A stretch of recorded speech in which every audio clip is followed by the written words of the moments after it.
Hello students, Apex classes के digital platform पर आप सभी का हार्दिक स्वागत, अभिनंदन। Myself Laxman Singh Rao, your English educator. जैसा कि हमारा ये चैप्टर चल ही रहा है और आप भी पूरा इंटरेस्ट के साथ में इसको पढ़ रहे हैं। 3 पार्ट हमने कर लिए थे, चौथा जो पार्ट है उसकी ओर हम बढ़ते हैं और किस प्रकार से हमारा ये कार्य बहुत इंटरेस्टिंग वे से आगे बढ़ रहा है। Lesson 5 love across the salt desert, उसमें हम जो भी के.एन. दारूवाला ने लिखा है हमने पढ़ा किस प्रकार से नजब जा रहा है बॉर्डर क्रॉस करने के लिए। देखिए, जब ये जो कच्छ का एरिया, जो कच्छ का रन है, कच्छ का रन जो है ये बहुत बड़ा डेजर्ट है और यहाँ जो भी ज़मीन है इस प्रकार की है कि चाहे ऊंट भी चले तो इसके जो पैर है इसमें भी स्कार्स वगैरह हो जाए, स्कैब हो जाए, इस टाइप से कहना, इस टाइप से उसके पैरों में भी और ब्लिस्टर वगैरह। हालांकि इसका जो पैर होता है रेत में तो सुगमता रहती है, लेकिन इसमें इस प्रकार की जो भी पत्थर और नमक युक्त जमीन होती है ना, रेत आदि, उस कारण से बड़ा नुकसान हो जाता है। और ऊंट जो है वो अपनी गति से चल ही रहा है, वो जा रहा है। तो नजब जो है उस समय वैसे अकेला है और साथ में ऊंट है, अला रखा। ये ऊंट जो जिसका नाम अला रखा है, जिसको लेकर के हमने पहले भी पढ़ा है। अब वो जब आगे बढ़ता है तो किस प्रकार जो बॉर्डर का पिलर है, पिलर नंबर 166 यानी 1066 1066 पिलर नंबर, इस पिलर के पास से जहां पर जगतराई और विंगूर, यहाँ पे 2 प्रकार की चौकी है, जगतराई और विंगूर, ये चौकियां हैं। तो इस प्रकार के पिलर्स बनाए हुए, उन चौकियों के पास में बाइनोकुलर्स के माध्यम से सिंधी रेंजर्स वगैरह नज़र रखते थे, निगरानी करते थे। अब इसको बॉर्डर क्रॉस करना तो ऐसा तो नहीं, डे टाइम भी और काफ़ी रिस्क। तो क्या किस प्रकार से आगे होता है, क्योंकि देखिए बॉर्डर को क्रॉस करना है इस टाइप से और वो रेतीला एरिया अब थोड़ा सा आ चुका है और यहाँ पे बाइनोकुलर्स के साथ, दूरबीन के साथ में रेंजर्स है वो पूरी टकटकी दृष्टि रखे हुए है। वहाँ पे छोटे से बड़े से जो भी, छोटे से छोटा लेकर के बड़े से बड़ा जो भी जानवर वगैरह या फिर कोई भी इंसान की जो भी हलचल है उसको, उसके ऊपर पूरी नज़र रखी जा रही है और बढ़िया तरीके से वो अपनी निगरानी करते हैं बॉर्डर की। तो क्या ऐसा पॉसिबल है कि उधर से वो इस समय उनकी इस नाक के नीचे से निकल जाए? निकलने देंगे क्या? वो पॉसिबल नहीं है। तो हालांकि जमन क्या करता था, जमन उसमें ब्राइब के माध्यम से, रिश्वत के माध्यम से वो बॉर्डर क्रॉस करवाता था, जबकि यहाँ पे नजब ने क्या किया है, नजब अपनी रिस्क पे आया है, नजब अपनी रिस्क पे जा रहा है और उसने हेल्प किसी की ली नहीं है, विशेषकर जमन के लिए नहीं है। तो जमन तो ये चाहता ही नहीं कि वो वापस लौट आए बच करके, लेकिन इसने रिस्क ली और कुछ किस्मत कैसे साथ देती है। हम बढ़ते हैं आगे। देखिए, Najab crossed the international boundary pillar number 1066 1066 अंतर्राष्ट्रीय सीमा, जो अंतर्राष्ट्रीय सीमा है उस अंतर्राष्ट्रीय सीमा का स्तंभ नंबर, जो भी खंबा है, स्तंभ, पिलर वहाँ लगा हुआ है, 1066 उसका जो नंबर था उसको उसने क्रॉस किया है, पार किया है। किसने? नजब ने। हमने पहले पढ़ा था कि किस प्रकार से वो इंतजार करता है और आगे क्या चीज होती है। तो इसने 1066 पिलर नंबर को क्रॉस किया है। ही न्यू, वो जानता था, the track he had to take, कौन सा रास्ता उसको लेना है, किस रास्ते से, कौन सी पगडंडी जो है उस रास्ते से उसको जाना है, ये उसको ध्यान था। जो बाइसेक्टिंग करता था, एक प्रकार से विभाजित, दो भागों में बांटना, विभाजित करना, बांटना, दो भागों में करना। The two post of the Indus Rangers at Jagatrai and Wingur. अब यहाँ पे दो पोस्ट थी, जगतराई और विंगूर, जो जिसके बारे में मैंने बताया आपको। तो जगतराई और विंगूर जो है, इनके बीच से रास्ता है वो यहाँ पे दो भागों में विभाजित हो रहा है। अब इसको कौन सा रास्ता लेना है, किसको, नजब को। नजब कौन से रास्ते से जाए, यहां थोड़ा वो गड़बड़ हो जाती है इसके, बट ही स्ट्रेट, थोड़ा वो इधर उधर भटका, उस समय थोड़ा सा वो भटक गया था, ईवर सो स्लाइटली, थोड़ा सा वो भटक गया था।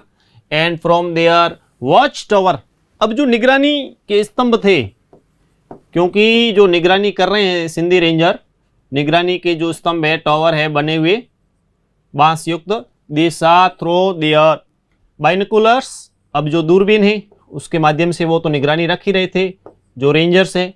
दिस स्लीक कैमल, अब ये जो बड़ा सा ऊंट है, क्योंकि आकार में स्लीक कैम बहुत बड़ा ऊंट है, तो warped and distorted by the heat simmer, heat simmer होती है लू, हीट सिमर यानी लू, गर्मी के तेज थपेड़े, लू जो है, इनटू लमरिंग लेवियाथन, लमरिंग यानी धीरे धीरे, यहां लमरिंग का अर्थ यहां धीरे धीरे आगे बढ़ना, चलना।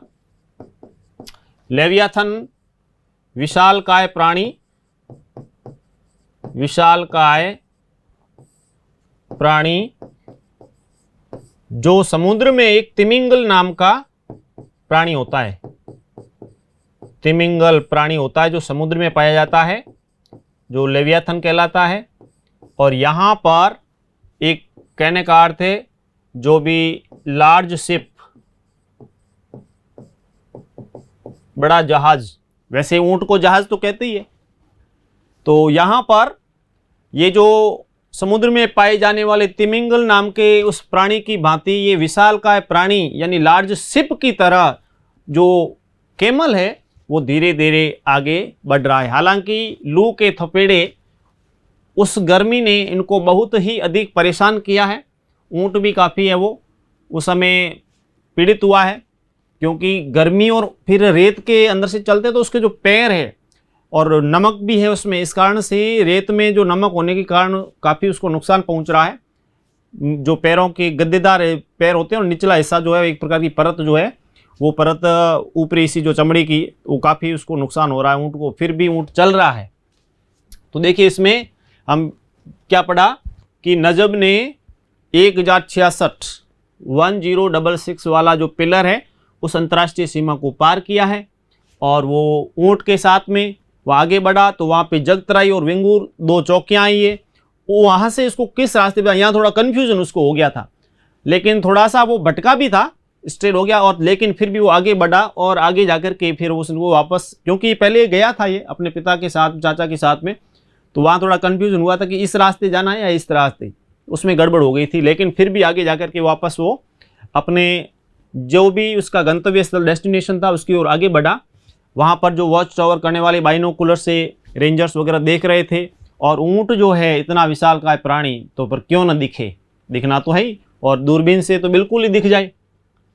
अब क्या हुआ, an Indian sleeping into their territory, territory यानी उनका जो भी रीजन, क्षेत्र, प्रदेश जो था, तो उस समय जिस प्रकार से उन्होंने खिसकते हुए इसको देखा, with tendu leaf right under their noses, कहने का अर्थ है नाक के नीचे, नाक के नीचे। हालांकि यहां देखिए तेंदू पत्ते का यूज हुआ है, कहने का अर्थ बताया गया है, तेंदू लीफ की बात हुई है कि रेंजर ये सोच रहे हैं कि एक भारतीय इस प्रकार से वहां से खिसक के जा रहा है, वहां से स्लिपिंग हो रहा है वहां से, और वो भी उनके नाक के नीचे से, और तेंदू लीफ लेकर के जा रहा है। हालांकि वो तेंदू लीफ नहीं ले जा रहा था, लेकिन उनको ध्यान था कि ऊंट के माध्यम से जा रहा है, इसका मतलब तेंदू पत्ते ही ले जा रहा होगा।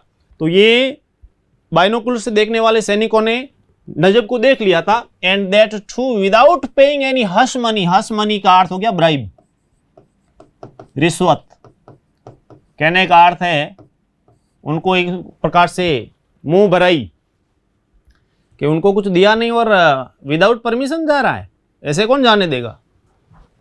दे were not going to stand for it, और वो इसको सहन थोड़ी करने वाले थे।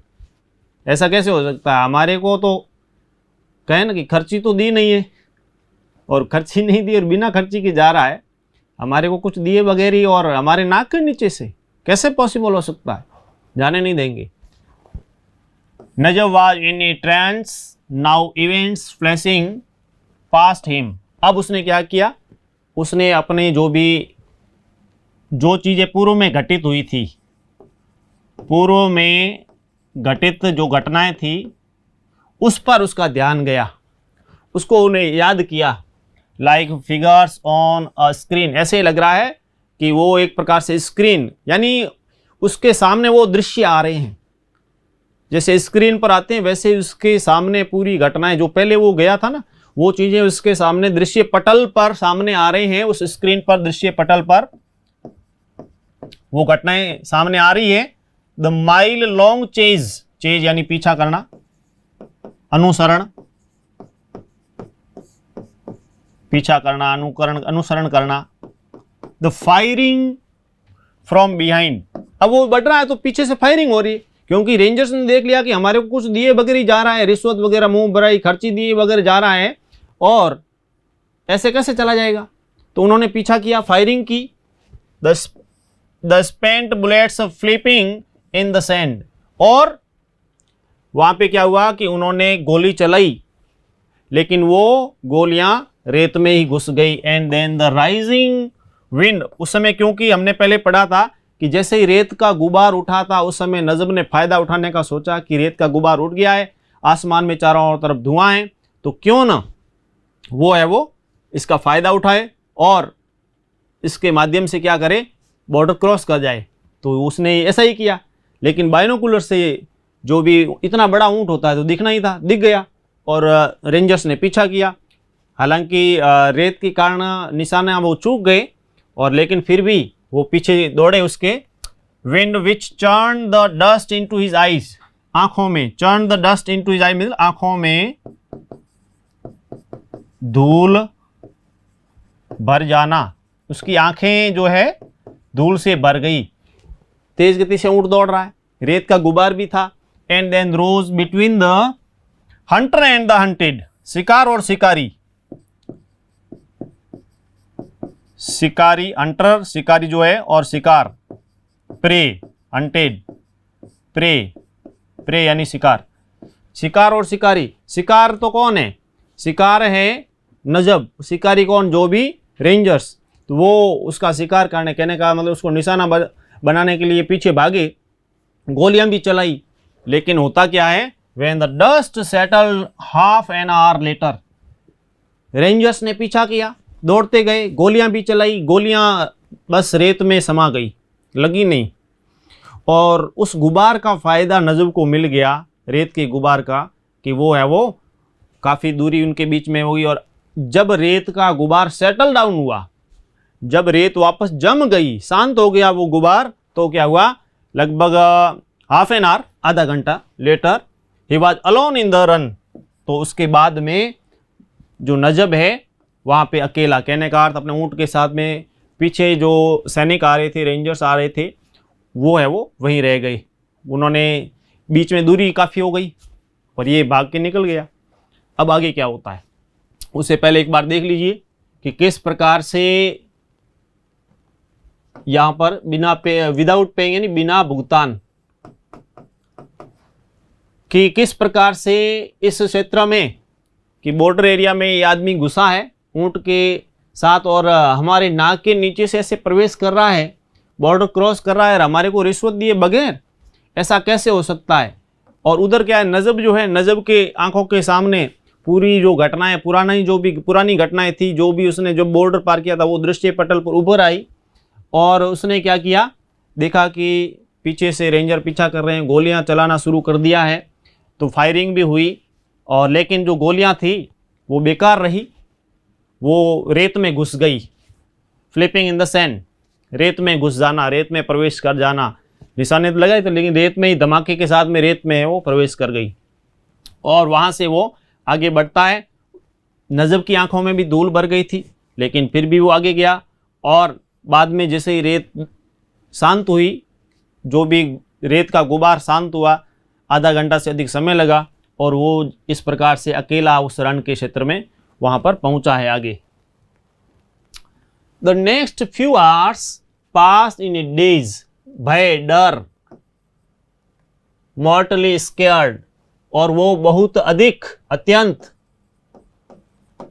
क्या हो गया, डर गया, भयभीत हो गया। तो अगले जो कुछ घंटे थे वो नजब के लिए इतने भय और डर से, अत्यंत भय और डर से भरे हुए बीते। गोली चले और फिर आपको पता ही है, गोली चले और फिर मन में शांति कहाँ, क्योंकि कभी भी लग सकती थी गोली और हो सकता है वो पीछे आ भी रही हो, तो मन में शांति होने का सवाल ही नहीं। दैट अल्लाह रखा मे डाई ऑफ फटीग, यानी थकान। अब उसने सोचा कि अल्लाह रखा जो ये ऊंट है इसका नाम है कि थकान से, क्योंकि काफ़ी देर तक अल्लाह रखा उस ऊंट ने, कैमल ने दौड़ लगाई और ऊपर से गर्मी, और इस हिसाब से गर्मी और रेत तो वहाँ पे थी, इसमें नमक विद्यमान होना फिर पैरों को क्षति पहुँचा रहा था, लेकिन ऊंट भी है वो मर जाएगा ऐसा उसने सोचा। टू ईज हिम, अब उसको उसका भार कम करने के लिए, to ease him of his burden, उसका जो बोझ है, he now started walking beside him, ऊंट के ऊपर से उतर गया नजब और पैदल चलने लगा साथ में। धीरे धीरे उसने सोचा कि ऊंट भी परेशान हो गया है, थोड़ा इसको विश्राम चाहिए, नहीं तो मर जाएगा थकान से। इतनी देर तो उसने धूप में दौड़ाया है इसको और बहुत ही तेज़ गति से उसको बचा करके लेके आया है, और अब यदि ऊंट ने साथ नहीं दिया तो गड़बड़ हो सकती है। विद इन एन आवर, 1 घंटे के अंदर, the sail had scraped the callous from his feet. Sail यानी यहाँ पे ऊंट से है, सेल का अर्थ यहाँ ऊंट से है, नाविक होता वैसे, तो यहाँ जो ऊंट है उसने क्या किया है, scraped the callous from his feet and scarred them with agonising cracks. बहुत ही दर्द युक्त, एग्नाइजिंग, दर्द भरे। उसके क्या है कि पैरों में इस प्रकार के क्रैक्स, इस प्रकार की दरारें, इस प्रकार की गड्ढे, क्योंकि नमक युक्त रेगिस्तान है, इस कारण से पैर में छाले, दरारें, उसके फीट में इस प्रकार के निशान, स्कार्स वगैरह उसमें पड़ गए इस टाइप से। और काफ़ी देर से उसने, लंबे समय से तो आ ही रहा था, यहाँ लास्ट में अभी इसको बहुत खतरनाक तरीके से दौड़ना पड़ा, तो पैरों में उसको काफ़ी नुकसान पहुँचा ऊँट को। अंडर ए हॉट टिन स्काई, क्योंकि इतना आसमान टिन की तरह वो तप रहा था और उस गर्मी से, और उसमें the run was blazing now, और आग उगल रहा था। रन क्षेत्र जो है, सूर्य की तेज गर्मी के कारण वहाँ की जो रेत वगैरह वो आग उगल रही थी, ब्लेजिंग हो रही थी। Throwing up wild needles which hurt the eyes, इस प्रकार से, नीडल यानी सुई, सुइयाँ जो होती है ना,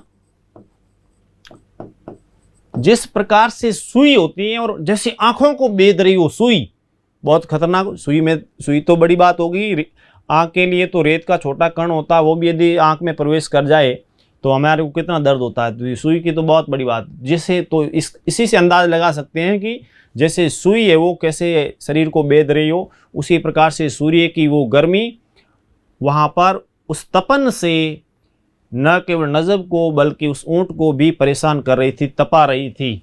तो यहाँ पे देखिए इस पार्ट के अंदर, इस पैसेज में हम देखें कि इस पैसेज में क्या कहा गया है कि जिस प्रकार से वो आगे बढ़ा तो गोलियों के धमाके आदि सुन करके तो वो काफ़ी भयाक्रांत हो गया, डर गया, उसको लगा कि थकान से अल्लाह रखा ऊँट मर जाएगा। उसने क्या किया, वहाँ से उसके वजन को कम करने के लिए खुद ऊँट के ऊपर से उतरा, पैदल चलने लगा, स्वयं में वो साथ साथ चल रहा था, ऊँट भी चल रहा था, और ऊँट के पैरों में काफ़ी नुकसान हुआ है, उसको चोट पहुंची थी, फिर भी वो चल रहा था। और इस प्रकार से उस तपते हुए बहुत ही गर्म आसमान की धूप जो कि रेगिस्तान में उस रेत को गर्म कर रही थी, उसको सहन करते हुए वो आगे बढ़े। हालांकि वो गर्मी इतनी खतरनाक है कि जिस प्रकार से आँखों में सुई चुभती है उसी प्रकार से पैरों में वो तपन उनको महसूस हो रही थी। बढ़ते हैं हम आगे।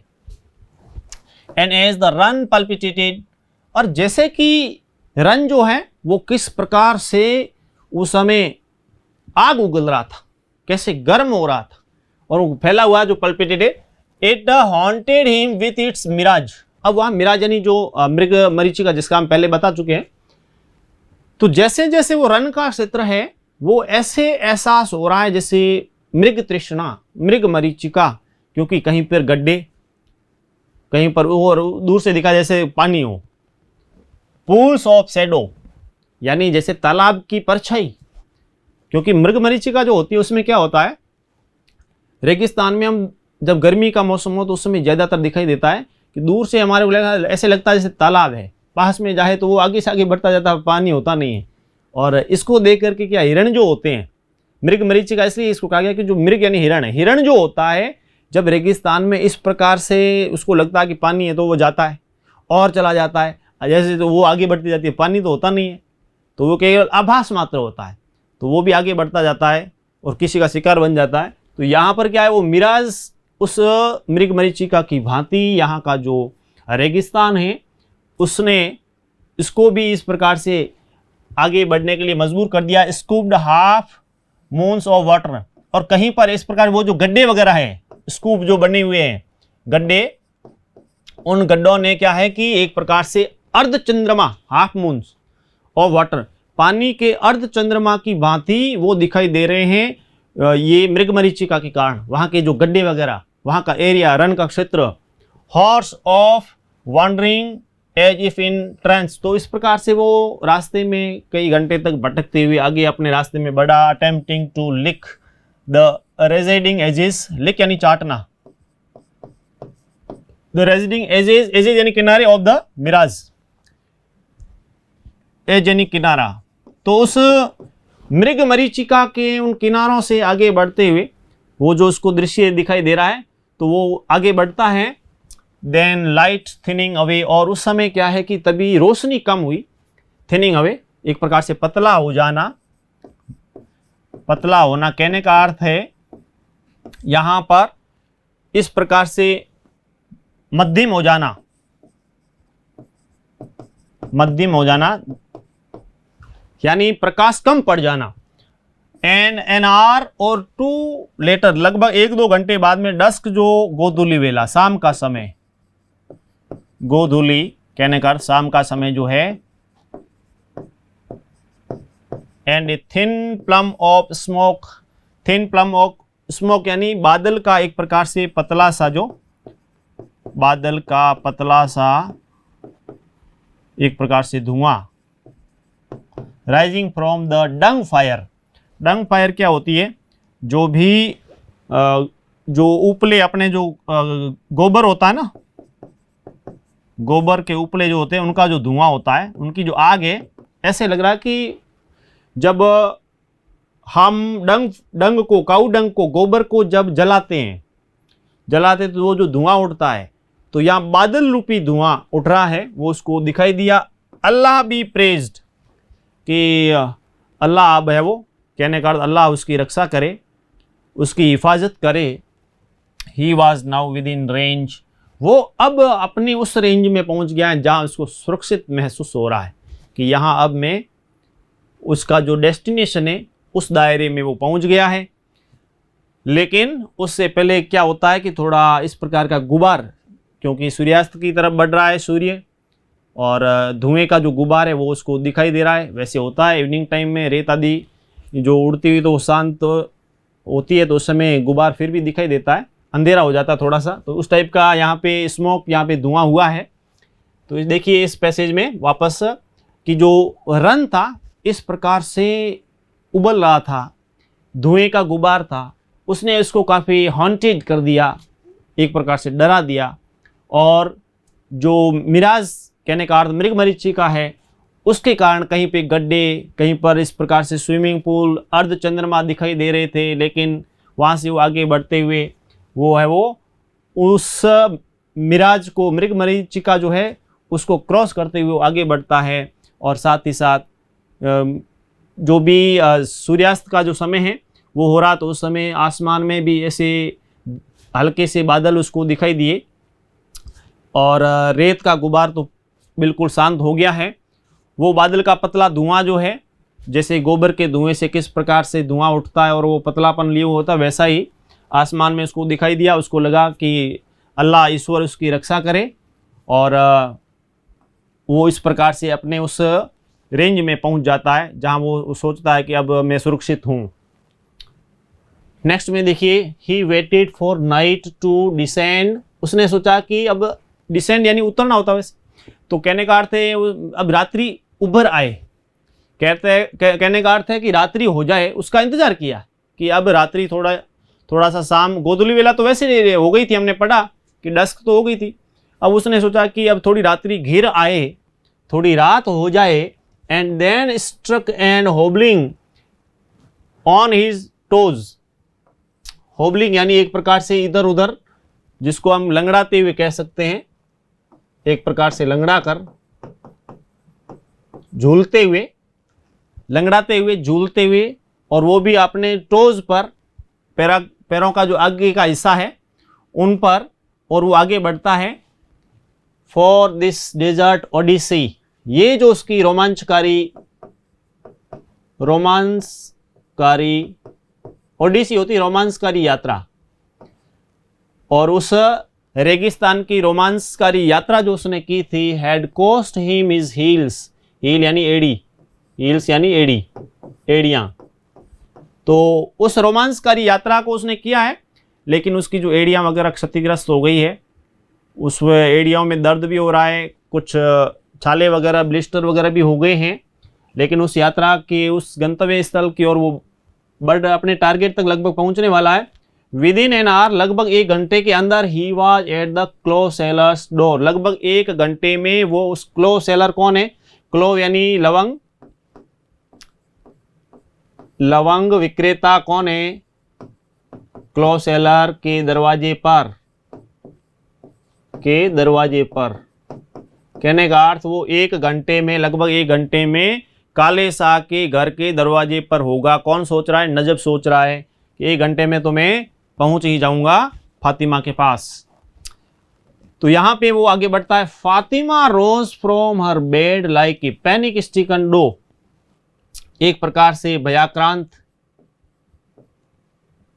जिसको हम कहते हैं विरहपूर्ण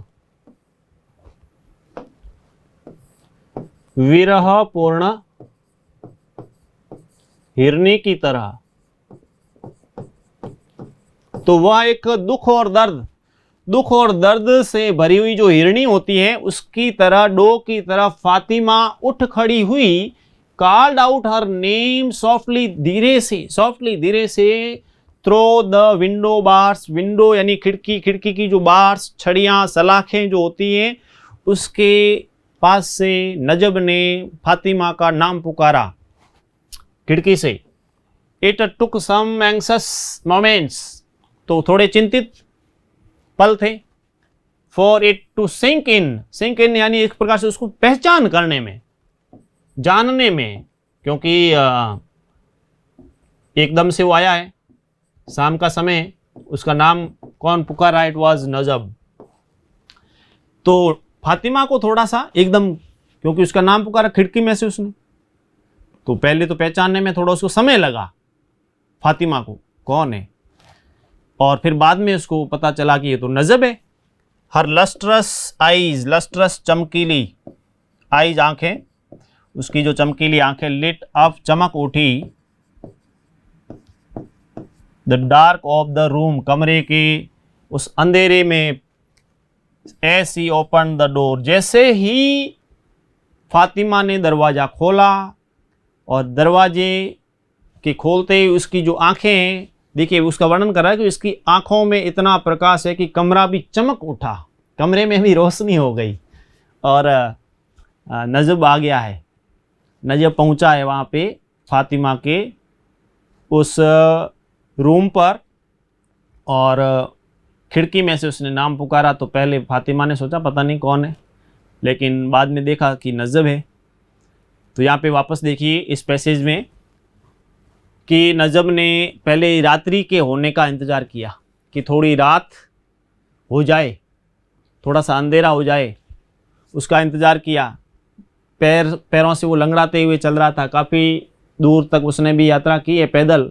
ऊँट से वो उतर करके चल रहा था, तो पैरों में ब्लिस्टर वगैरह, छाले, तो कुछ क्रैक्स वगैरह पड़ गए थे। लेकिन उसकी ये जो रेगिस्तान की जो रोमांचकारी यात्रा थी वो लगभग पूरी हो चुकी है।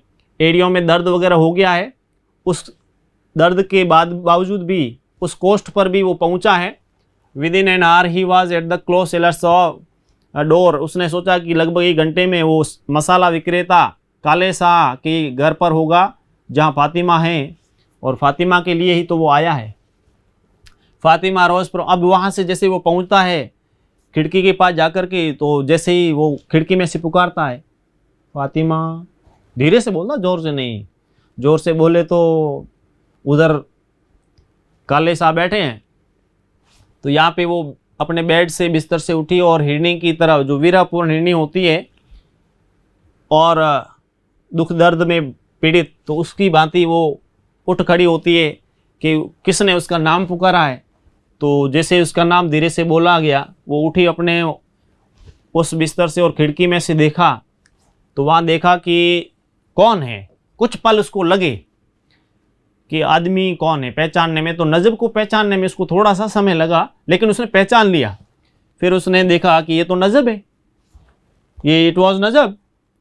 तो उसकी जो आंखें हैं, उसकी आंखों की उस इतना मतलब उसकी सुंदरता का वर्णन आदि करते हुए कि उसकी आंखों, चमकीली आंखों के कारण उस कमरे में भी प्रकाश हो गया, रोशनी हो गई, इतनी चमकीली आंखें। और उसने दरवाज़ा खोला। बढ़ते हैं आगे। उसके बाद में क्या होता है? 2 hours बिफोर डॉन। डॉन यानी प्रभात, भोर, सुबह। सुबह जल्दी होता है उसमें। काले शाह वाज वोकन अप। अब उसके बाद में नजब तो आ गया है, अब वो कहाँ रुका आदि यहाँ बताया नहीं है, आगे हम पढ़ेंगे उसमें। लेकिन उसके जस्ट बाद में क्या चीज़ होती है, क्या घटना है, उसको लेकर के बता रहे हैं कि जब सूर्य उदय हो जाए उससे 2 घंटे पहले काले शाह जो है उसको जगाया गया। उसको जगाया है किसने? By the beat constable. जो भी जिसकी ड्यूटी थी, पहरेदारी जो करता था, उस बीट कांस्टेबल ने, जो पेट्रोलिंग आदि करते थे, तो कांस्टेबल जो भी था, पुलिस वाला, उसने बैंगिंग, थपथपाते हुए कहने का हाथ आदि से बजाते हुए, द डोर, दरवाजे को बजाते, थपथपाते हुए कांस्टेबल ने, पुलिस वाले ने किसको? काले शाह को जगाया और कहा कि a smuggler has come across the run. Kale Shah, कि काले शाह सुन लीजिए, एक तस्कर बॉर्डर क्रॉस करके इधर आया है, और you would not know anything about him, would you? तुम उसके बारे में कुछ नहीं जानते क्या? कुछ जानते हो? बताइए, कौन है वो? कोई तस्कर आया है। तो ये जब पूछा पुलिस कांस्टेबल ने काले शाह को, अब काले शाह को पता नहीं है कि नजब आया है और उसके घर में रुका हुआ है, तो यही तो गड़बड़ है। तो वो तो उसने आगे क्या बताता है, क्योंकि देखिए इस पैसेज में क्या है कि जैसे ही प्रभात हो, भोर का जो समय होता है, उससे 2 घंटे पहले काले शाह जो है उसको पुलिस वाले ने जगाया है और कहा है कि एक स्मगलर, एक तस्कर है, वो बॉर्डर क्रॉस करके, पार करके आया है, और काले शाह जान लीजिए, और आप उसके बारे में क्या जानते हैं? आपको कुछ ध्यान वगैरह है कि नहीं? तो वो क्या जवाब देता है, वो आगे हम बढ़ते हैं। कसम तुम्हारी, नॉट ए स्पेरो, यानी गोरैया, चिड़िया। स्पेरो, स्पेरो शब्द और किस में आया था? बताइए। स्पेरो शब्द हमने कौन से चैप्टर में पढ़ा था? तो the portrait of a lady by Khushwant Singh, उसमें उनकी जो दादी माँ थी, ग्रैंड मदर थी, वो चिड़ियाओं के साथ में बैठती थी, उनको खाना खिलाती वहाँ पे। तो यहाँ पे sparrow has entered the house. अरे घर में एक चिड़िया तक नहीं आई है, काले शाह बोल रहा है। किसको कह रहा है?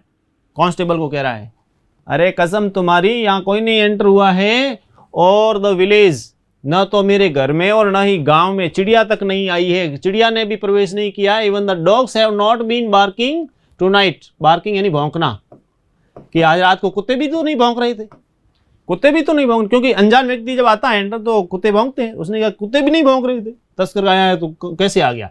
Then he added with a knowing wink, तो इस प्रकार से उसने उस पलक झपकते हुए, क्योंकि सुबह का समय था और इस प्रकार से नींद से जगा था, तो वो अपने उस झपकी आदि से थोड़ा सा उबासी आदि इस टाइप से लेते हुए और पलकों को झपकते हुए आंखें मलते हुए बोला कि नहीं नहीं, यहाँ तो कौन आया है, चिड़िया अब तक नहीं आई, रात को कुत्ते भी नहीं भौंक रहे थे, कोई नहीं आया। Why should a smuggler come to me, और दूसरी बात, कोई भी स्मगलर मेरे पास क्यों आए। हालांकि पुलिस वालों को तो पता है कि ये खुद क्या काम करता है और किस प्रकार से और लोगों के साथ में क्या बिहेवियर करता है और क्या क्या इसका बिजनेस आदि है, स्मगलिंग आदि का, वो सबको ध्यान था। पुलिस वालों को तो ध्यान ही रहता है। लेकिन काले शाह ने उस चीज़ को एक्सेप्ट नहीं किया, स्वीकार नहीं किया, वो अनजान बन गया, कह रहा I don't know. But the law was not amused, तो लेकिन यहाँ लॉ का अर्थ यहाँ पे उस सोल्जर से है, कहने का अर्थ वो जो सैनिक वगैरह है। लेकिन वो जो सैनिक था वो यहाँ पर इस प्रकार से उसने हंसी मजाक में नहीं लिया उस चीज़ को। काले शाह, उसने कहा कि काले शाह, ही सेड सार्डोनिकली, तो उसने थोड़ा एक प्रकार से, सार्डोनिकली का अर्थ यहाँ हंसी मजाक रूप में, एक प्रकार से उपहासपूर्ण, तो उस रूप में उसने थोड़ा सा कहा कि योर बेली, यहाँ उपहासपूर्ण मजाक उस रूप में उसने क्या कहा कि योर बेली, तुम्हारा जो पेट है, बेली यानी पेट, इज स्टफ्ड फुल, पूर्ण रूप से भर दिया गया है, विद सिल्वर, चांदी से, तुम्हारा पेट तो पूरा चांदी से भर दिया गया। तो चांदी से, कोई वास्तव में चांदी से नहीं भरा गया, कहने का अर्थ है तुम्हारे को तो नोट वगैरह दे दिए गए हैं, इसलिए तुम कुछ बता नहीं रहे हो कि कौन आया है कौन नहीं आया, तुम्हें ध्यान तो सब है लेकिन उसने तुम्हारा मुंह बंद कर दिया है। इट वुड आउटवे, और वजन थोड़ा ज़्यादा ही हो गया है, even the dirt in your heart, और यहाँ तक कि तुम्हारे हृदय में एक प्रकार से, कहने का अर्थ उसको पूरा भर दिया गया है और हृदय पर भी रेत जमा हो गई है। इस प्रकार से तुम उस रिश्वत में है वो इतने अंधे हो गए हो, ये उसने कहना चाहा, किसने, सोल्जर ने, सैनिक ने, जो भी पेट्रोलिंग पार्टी वाला है। तो यहाँ वापस देखें एक बार, तो जब सैनिक ने कहा तो काले शाह क्या कहता है कि कसम तुम्हारी, यहाँ तो एक चिड़िया तक नहीं आई, आप बात कर रहे हैं कि कोई आया है, ये रात को है वो कुत्ते भी नहीं भौंक रहे थे गांव में भी, तो और साथ ही साथ कोई भी स्मगलर मेरे पास क्यों आएगा। वो कहता है कि why should smuggler come to me, Kale Shah कह रहा है कि मेरे पास में स्मगलर क्यों आएगा। लेकिन जो सैनिक था उसने उसको हंसी मजाक के तौर पे नहीं लिया और उसने कहा कि तुम्हारा तो जो पेट है, आपका जो बेली है, वो तो सिल्वर से भर दिया गया है, कहने का अर्थ रिश्वत आदि आपको दे दी गई, आपको तो नोट दे दिए गए हैं, तुम क्यों बताओगे, तुम तो इसमें बिल्कुल उस मैटर में शामिल हो, और हृदय पर भी एक प्रकार से तुम्हारे तो है वो वजन आ गया है उस पैसे रूपी रिश्वत का, इस कारण से। आगे क्या होता है, the constable's words rattle like a sack of empty cans, जैसे खाली होता ना, एम्प्टी यानी खाली, कैन यानी डिब्बा कोई भी, तो उसमें रैटल एक प्रकार से खड़खड़ाना, बजना, तो जो सैक यानी बोरा, तो कांस्टेबल के जो शब्द थे वो काले शाह के दिमाग में इस प्रकार से बज रहे थे, जैसे खाली डिब्बा हो उसमें किस प्रकार से बज रहा हो, उसके सिर में ये शब्द गूंज रहे थे। And prevented him from sleeping, और उसको नींद नहीं आ रही थी, प्रिवेंट यानी रोकना, और वो शब्द उसको नींद आने से रोक रहे थे, क्योंकि उसने जब कहा कि कोई आया है और तुम्हारे को पता नहीं है, ऐसा तो हो ही नहीं सकता, तुम्हारा जो पेट है वो चांदी से भर दिया गया है, रिश्वत दे दी, तुम सही बता नहीं रहे हो। अब उसको डाउट हो रहा है, तो ये सोचने लगा कि कोई आया है लेकिन पता नहीं कहाँ गया, हो सकता है इधर उधर कहीं हो, मेरे लिए गड़बड़ है। तो उसको पुलिस है वो उस डर से वो भी है, वो उसको नींद नहीं आ रही है। ये हो ही रहा था सुबह का समय, देखिए तब क्या होता कि यू हैव ए गेस्ट, तुम्हारे यहाँ एक मेहमान आया है, सेड फातिमा, फातिमा ने कहा अपने पिता को, एज सी ब्रॉट हिम, तो वह उसके लिए लाई, क्या लाई, हिज टम्बलर, टम्बलर यानी गिलास, ऑफ लार्ज वेसल होता है गिलास जो, हॉट यानी गर्म, स्टीमिंग मिल्क भाप युक्त, क्योंकि दूध को गर्म किया था। नेक्स्ट मॉर्निंग, तो जैसे ही सुबह के समय में फातिमा क्या करती है, अपने पिता के लिए दूध का गिलास वो लेकर के आती है और वो कहती है कि आपके यहाँ पे एक मेहमान आया है और इट इज़ नजब। और वो कौन है? नजब है। He stayed the night in the cattle shed. Cattle shed होता पशुओं का बाड़ा, पशुओं का बाड़ा, कि रात को वो पशुओं के बाड़े में रुका था। कौन कह रहा है? यहाँ पे फातिमा कह रही है अपने पिता काले शाह को कि आपके यहाँ एक मेहमान आया है और वो नजब है और वो रात को पशुओं के बाड़े में रुका था। For a moment he was terrified. एक बार तो वो आतंकित, भयभीत, एक पल के लिए तो काले शाह भयभीत, व्याक्रांत हो गया, आतंकित हो गया, डर लगा, क्योंकि पुलिस अभी पूछ के गई है और उसने कहा कि यहाँ तो कौन आए, लेकिन यहाँ घर पे ही यहाँ पे विराजमान है जो भी तस्कर है। ठीक है, ये स्थिति हो रखी है। तो देखिए इस पैसेज में क्या है, हम वापस इसको थोड़ा सा रिव्यू करते हैं कि कांस्टेबल जो था उसके शब्द काले शाह के दिमाग में, मस्तिष्क में गूंज रहे हैं। उसने जो भी बताए थे कि तुम्हारा पेट भर दिया गया और ऐसे, और उसको नींद नहीं आ रही थी। तभी क्या होता है, थोड़ी देर में फातिमा आती है, उसकी जो बेटी है, और दूध का गिलास लेकर के आती है, कहती है कि आपके यहाँ पे मेहमान आया है, गेस्ट आया है और वो नजब है, रात को वो पशुओं के बाड़े में रुका था। ये जब कहा तो एक बार डर गया वो कि पता नहीं क्या होगा आगे। अ स्मगलर इन द हाउस, घर में तस्कर। द पुलिस प्रॉलिंग, मंडरा रही है, प्रॉलिंग घूम रही है, मंडरा रही है, ढूंढ रही है, एक प्रकार से मंडरा रही है। ऑल अराउंड, चारों तरफ पुलिस घूम रही है, तलाश कर रही है। And he did not even know of it, और उसको पता भी नहीं है कि उसके घर में तस्कर आया हुआ है। He is meeting with Najab. अब उसने क्या किया, बेटी ने जब बताया फातिमा ने, तो वो थोड़ा उसको लगा कि उसके घर में तस्कर, उसको पता नहीं। तो वो नजब से मुलाकात करता है, उसकी मीटिंग होती है। वो ब्रीफ थी, संक्षिप्त थी, थोड़ी देर की मीटिंग थी, उससे मुलाकात की। The wretched fellow had brought no tendu leaf, कि अरे दुष्ट, रेच्ड फेलो, कि अरे दुष्ट, यहाँ पे वो कह रहा है कि हे दुष्ट, तू तो तेंदू लीफ भी नहीं लाया, बीड़ी के जो पत्ते होते हैं बीड़ी बनाने के, तेंदू लीफ भी नहीं लाया और यूं ही चला आया, और पुलिस तुम्हारे को ढूंढ रही है। ठीक है, तो यहाँ पे काले शाह को तो किससे मतलब है? पैसे से।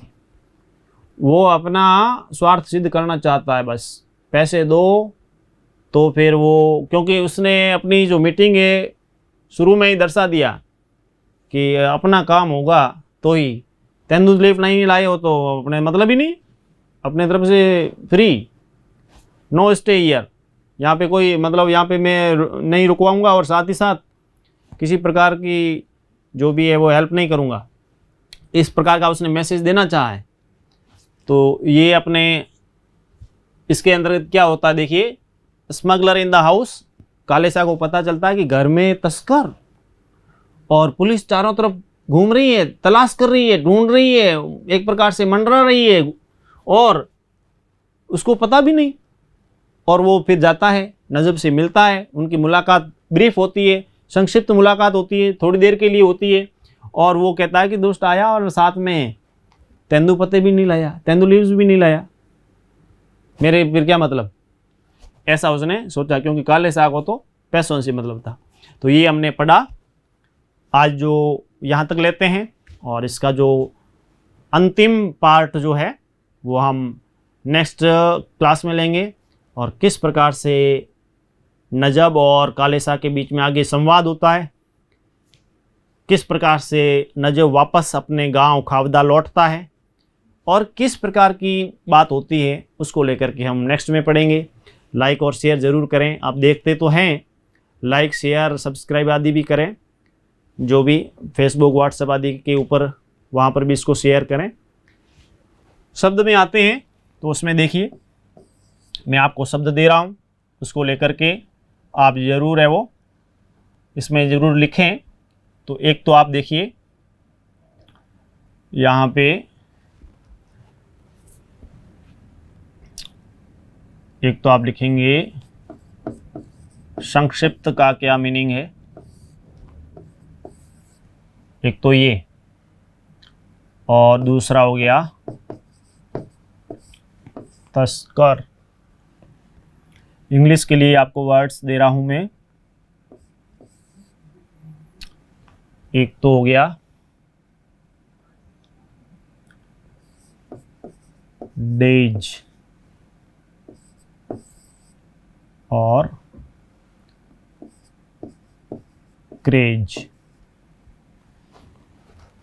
देख लीजिए संक्षिप्त और तस्कर, इसके लिए क्या वर्ड है, दोनों के लिए अलग अलग।